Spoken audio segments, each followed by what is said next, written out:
I told my boyfriend he was starting to gross me out and he swore he'd chill, but then he pulled the most disgusting stunt yet and now I can't even look at him without gagging.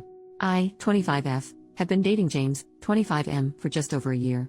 We have a really good relationship and we are good with communicating any issues that we have. I'm very much in love with him and we are happy.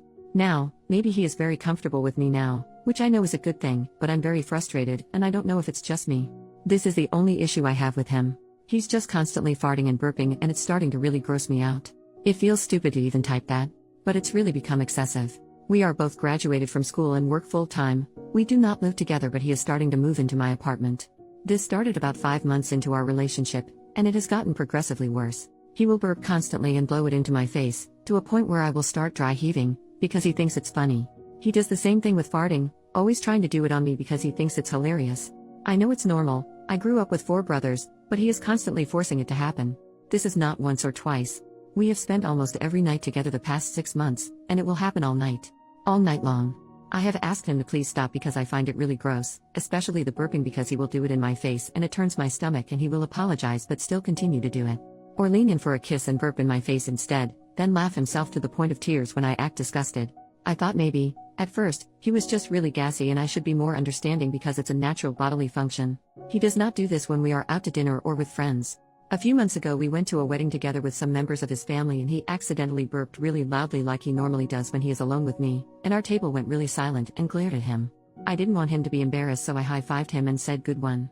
And the whole table started laughing and cheering and he afterwards pulled me aside and said he was thankful I did so, as he was humiliated but I broke the ice. I was a bit drunk and frustrated so I asked him why he does it to me constantly but he wouldn't do it in front of other people. His reasoning is that I am his girlfriend and he should be able to play around with me like that. That I was being a typical girl for finding it rude, uptight, high maintenance. I didn't want to argue about it, so I told him I was none of those things and he knew it. Cut the bull crap, we'll talk about it later when we're sober and just have a fun time at the party for now. And we did. But it never changes. I've tried to make plans to be out of the house when we see each other, because even though it seems ridiculous it's starting to stress me out. I can't talk to any of my friends about it because they think it's so funny. He is a very sweet guy, I like spending time with him, but I feel nauseous when we are alone together because it's just so gross. He is starting to work longer shifts so he wants to stay in a lot most nights to relax. He started doing it during love making, as a joke, and our intimate life has really suffered because of it. A few nights ago he was texting me before he got off work, complaining about his day and he seemed really stressed out so I told him I would come over, and I'll make his favorite, and I'll make him forget about it. So I went over to his house and started cooking until he was off.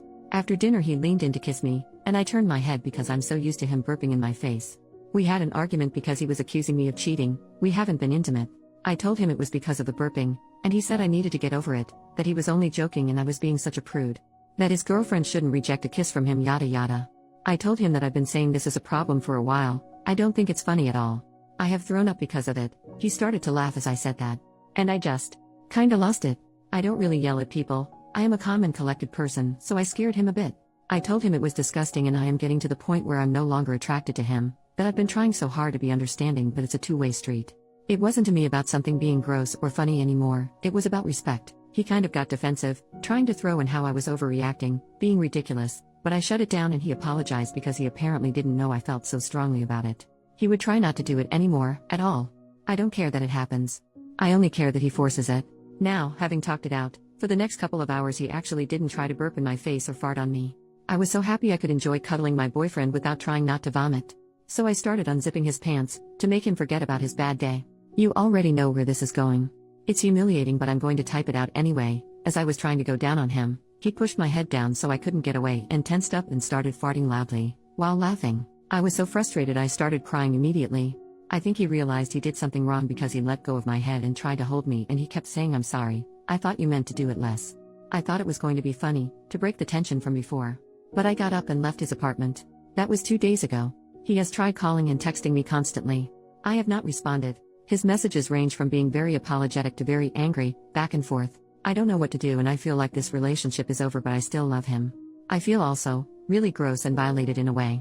Our mutual friends have been texting me as well asking if everything is okay, and I've tried explaining the situation to my best friend but he found it hilarious. So I'm afraid to explain it to anyone else. This is just so stupid. I literally feel like I'm crazy. Maybe I am uptight etc. I also have a lot of his stuff over here that belongs to him and I'm worried he will come back to get it and I'll have to face him. What should I do? Am I just overreacting? Update, the next day, Thank you for everyone who replied to my original post, and also those who PM'd me. I wasn't really expecting as much support, but I'm glad that I'm not alone. Last night I was pretty miserable and just felt confused and sick about the whole thing. It really helped me deal with what I was feeling and rationalize, reading what everyone had written. I just want to clear a few things up before I get into how this is climax for me. My boyfriend did not start out doing this constantly. I remember the first time he did it I was confused and told him right away I'd not like it calmly and he seemed to understand. I have never laughed when he did it purposely. I know the difference between an accident and what he does. A lot of the replies helped me examine my relationship as a whole. We have had other problems that seem to fit the same pattern. He had the same behavior with driving very fast for fun. He had the same issue with playfully pinching and tickling, but he was doing it so hard it would leave bruises. I always expressed that I did not like this, but he was insistent that I was overreacting. When I showed him he was actually hurting me, he stopped completely and never did it since. I didn't think it was an important thing to bring up. I think it's a bit harsh to call him abusive. Because he respected that boundary. I know a lot of people were suggesting that I do the same thing to him, or retaliate in the same way, and it might sound nice to entertain that fantasy, but I'm really not like that. I will never let someone else's actions define who I am as a person. I know I will never try to intentionally hurt someone, and that makes me have faith in myself. A few of you made me really cry because before I wrote my post I was completely unsupported and I felt alone and, well, really ridiculous and dumb. So thank you very much for taking the time to help me, even though I'm a stranger and none of you owe me anything, let alone your time and kindness. Thank you. Now on to today. I have not replied to any of James' messages. I blocked him on all devices. I feel like I basically told him it was over and he knew that. I have messaged a few of our mutual friends back saying that I would really appreciate it if they would just drop it, that everything is okay with me but the relationship is over between us. A post said I didn't have to explain the situation completely, so I did that. They seemed very understanding except one replied saying over a one-time incident? Get real lol, but whatever, so long as you're happy. It didn't really bother me, because I know the truth. It was hurtful that James may have lied, but I'd rather surround myself with people who value honesty. I also invited my best friend over and asked him if he could help me box all of James' belongings, to which he agreed right away. He kept asking me what happened, and if I was okay, so I showed him this post and he was disgusted. He apologized for laughing when I had tried to tell him earlier because he said he didn't know it was so serious. He offered to take James' belongings to him, but I made him promise to not be hostile or I'd ask someone else. He agreed. We spent a lot of the day in my apartment. When the front door opened, it's hard for me to articulate myself, but I'll try to type it exactly as it happened. We both heard it and stopped talking immediately. It was James. I'm not going to lie, I was immediately frightened and maybe I could have handled it better, but I kind of just stood there. I just didn't expect to see him. He has never showed up at my home or work without a warning. My friend asked him what the hell he thinks he was doing here. James kept staring at me and ignored him, saying, I thought you were dead or something. Why have you been ignoring me? My friend stepped in front of him and handed him one of the boxes and told him he could take his stuff and leave, that it was over and I didn't want to talk to him. James laughed and made a move towards me and said I needed to talk to him alone, but my friend moved in front of him and told him that he shouldn't be in my house uninvited, that it was illegal and he was going to call the police. Then James got really mad and twisted his face all weird, and I can't explain it, but he started yelling and it was like he wasn't the same person at all. He called me a slut and a cunt and said that I was some ridiculous princess, and he just kept going, my friend telling him that's nice, now you need to leave or I'm gonna make you. And then James threw down his box and punched my friend in the face. I don't remember exactly, but my friend fell back and James came up to me and he grabbed me and started shaking me, saying I was stupid for throwing this all away and that I was probably sleeping with my friend. I was very afraid and I couldn't believe this was happening. My friend got up and grabbed him by the back of his shirt and threw him off me and shoved him out of my apartment. James ran away down the hall kicking people's doors and screaming. My neighbor had come out of his apartment and asked what was going on, and I told him to call the ambulance because my friend was bleeding from his nose. I was so embarrassed. At the hospital I kept embarrassing myself, crying and apologizing to my friend while we were in the waiting room. His nose is broken, he keeps making Owen Wilson jokes and impressions, but he is okay. Now, I am at my friend's house because I am afraid to go home. He said I can stay with him for as long as I need to. I feel really awful that my friend got his nose broken because I was a bad judge of character. I also feel really guilty that I got so scared I just kind of stood there and let my friend get hurt. My friend is taking me to the police station to file a report, but I just want this whole thing to be over. But he is being insistent because I need to do this to ensure my safety. This is my first relationship and I don't even know if this person was real. I didn't think this was even possible to happen. I don't understand what I missed and I feel like I'm vibrating inside because of how frightened I am.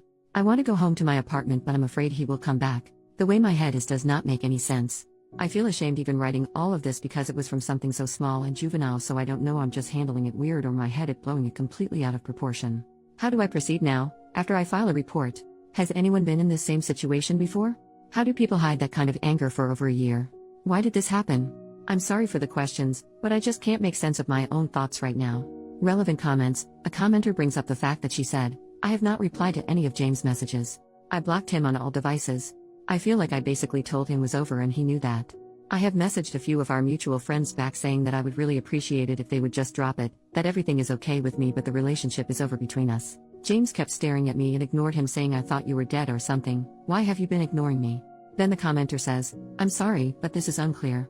You actually did tell James that the relationship was over, right? While his reaction was obviously negative, I can kind of see why it would be overblown if he finds out that he has been dumped by having his girl's friend hand him a box of his crap and tell him to leave his girl's house. OP, I did not explicitly say it was over, but when I had yelled at him before the BJ incident, I told him I could not handle him doing it to me anymore, etc. But in his texts, between apologies, he said things like have a nice life, you're not going to be hearing from me again. And that he was done with the whole thing and me being ridiculous. I can see what you mean, and that's what I'm worried about. From his point of view, maybe he didn't really mean to act like that at all. Final comment from OP, this was my first relationship, so I wasn't really sure. I guess I didn't have anything to compare it to be like, this isn't quite right, and in that way I suppose I couldn't trust how I felt about it. But he has had quite a few other girlfriends. I guess my mistake was telling myself that he obviously knows better than I do because he has dated prior to me. I don't know why, but it seems still alien for me to think of this as abuse. Especially since he can't defend himself. But I know what you are saying. Thank you for your reply. I will take the things you said to heart and really take this time to look into myself so I can have healthier relationships and be a healthier person. OP saw her story get reposted and makes a new update 9 years later. Things are great. Thank you for your kind words. It's been a trip rereading a post I made a decade ago. A friend of mine actually sent this to me because it reminded them of an anecdote I had shared with them a few years ago. Lo and behold, it was my own words. Rereading it has been a bit harrowing to say the least, but the mindset I had back then was completely different. I was a very meek person and my brothers treated me the same way in my own family dynamic, obviously not with the intimate stuff, but being able to do things that bothered me or hurt me, and I wasn't allowed to complain, so it was normalized for me. To answer your questions, no, my best friend and I did not end up together. We're still very close, but our relationship has always been platonic. I actually helped him with an ex a few years after this, though it consisted of less bodily functions. My gross ex. After this, and despite pressing charges, he did try to harass me for a while, almost a year if I recall correctly. I think he just liked the feeling of making me miserable and couldn't let go or comprehend how I was so thoroughly under his finger, but ended up pushing back. So it was hard for him to relinquish that. Not of me as a person, but of that feeling of control. But for the first time in my life, instead of shutting down, I was actually angry, mostly on behalf of my best friend for being hurt. I knew my friend did not deserve to be attacked like that. I did end up focusing on myself, and I went to therapy, for both the relationship and other factors, family, etc., so I could be a healthier person, as I said in my last comment on that post. I didn't date anyone for a while after, and focused mostly on building friendships and self-reflection. There were a lot of red flags I missed besides the other ones I mentioned in this post, like how he aggressively pursued me, intimate things despite my inexperience, etc. But hindsight is indeed 20/20.